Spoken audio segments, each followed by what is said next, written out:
Today, we are diving into something that could, and I mean this, fundamentally change how you deal well, with everyone. From trying to get a better deal on your phone bill to closing a multi-million-dollar contract. This isn't just about winning a fight. It's about getting more for everyone. And it all starts with a different way of thinking. Okay, so picture this. You've been delayed. You have sprinted, full-on sprinted across the airport. You get to your gate, totally out of breath, only to hear those four crushing words, and through the window you see it, your plane, the one that's supposed to take you on that vacation you've been dreaming about for a year. And in that moment, your heart just drops. It's over. You know that feeling, that pit in your stomach, that sense of complete helplessness right there at the gate? That is the exact same feeling most of us get when we even think about the word negotiation. We imagine a fight, a confrontation, a battle where somebody has to win and somebody has to lose. And so what do? We avoid it at all costs. Yeah, see, we're all pretty much trained to live in that column on the left. We see negotiation as a power struggle. It's adversarial, it's win-lose, it's just plain confrontational. And that's exactly why it feels so awful. But this other approach, the getting more way, it just flips the whole thing on its head. It's not about fighting. It's about collaborating. It's about focusing on the people involved to get creative and find a way for everyone to walk away with more than they started with. And here's the kicker with that traditional confrontational approach. Our own instincts work against us. We get emotional, we get angry, we dig in our heels and get obsessed with proving that we're right and they're wrong. And the result? More often than not, it's total failure. We walk away frustrated and with less than we could have had. So, let's jump back to that airport. Remember our couple? They're stuck. The gate agent has already laid down the law. Company policy, no exceptions. Yelling at her won't work, pleading won't work, so what's left? What could they possibly do in a situation that looks completely hopeless? So instead of arguing, they do something kinda weird. They just walk over to the big window overlooking the tarmac. They make eye contact with the pilot sitting up there in the cockpit, and they just give a simple, friendly wave. That's it. A few moments later, the phone at the gate agent's desk rings. It's the pilot, and he says, "Let them on." Just like that. Vacation saved. They didn't win by arguing facts or rules. They won by making a simple, human connection. Now, what's so wild about this is that it wasn't just a lucky guess. No, this was a deliberate strategy. As one MBA student, Eric Stark, who learned these techniques, put it, the other people in the negotiation, they often have no idea it's even happening. Why? Because you're not fighting them. You're using a completely different set of tools that are, for the most part, totally invisible. So how did they pull off this miracle?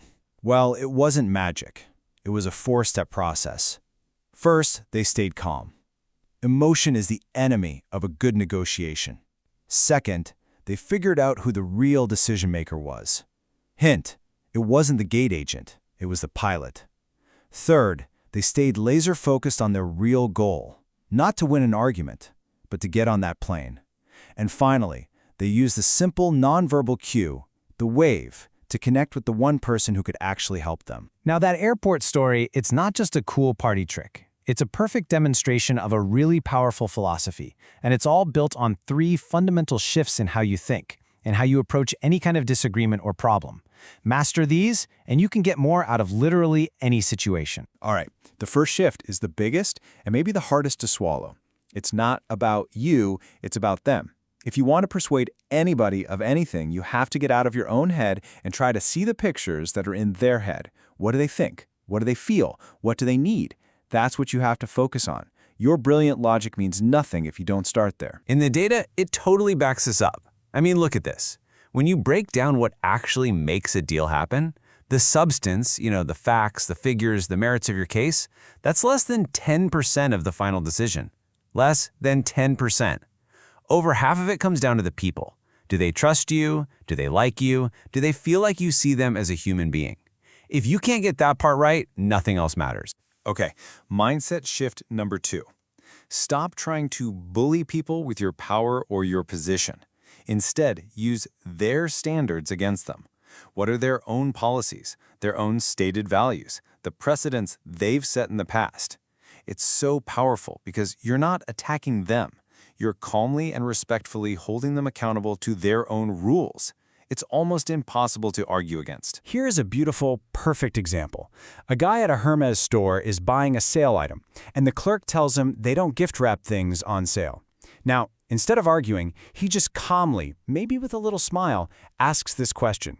He's using their own standard that they are the pinnacle of luxury service to show how absurd their no gift wrap rule is. And, you guessed it, he got the gift wrap. And the final shift in thinking is this.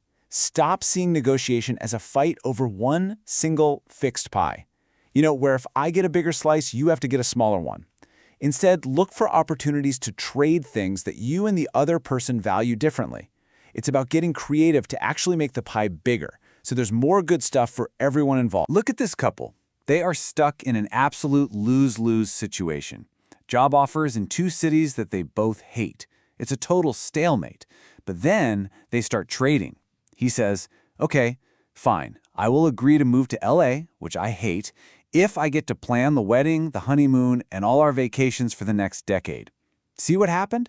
For him, moving to LA is a huge cost. But planning vacations, that has huge value to him, but she doesn't care about it at all. They're trading things of unequal value to break the deadlock and create a solution that works better for both of them. So when you put all this together, it really challenges our most basic, gut-level ideas about power. We're taught that power is about leverage. It's about being the tough one. It's about having the bigger stick and forcing the other person to give in. But what we're seeing here is that whole confrontational view of power, it actually gets you less. So here's a new definition of power for you.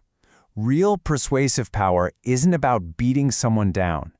It's the ability to get more by understanding other people, by valuing them, and by focusing on their needs and the pictures in their heads. It's the power that comes from creativity and collaboration, not intimidation. You know, at the end of the day, all of these tools, all of these strategies, they all boil down to one single thing: your attitude. It's the most important tool you have. If you walk into a situation expecting a fight, I guarantee you're going to get a fight. But if you walk in seeing a problem you can solve together, a whole world of better solutions just opens up right in front of you. So I'll just leave you with this one question to think about. The next time you have a problem with anyone about anything, are you going to see it as a fight that has to be won? Or are you going to see it as an opportunity to get more? The choice is always yours.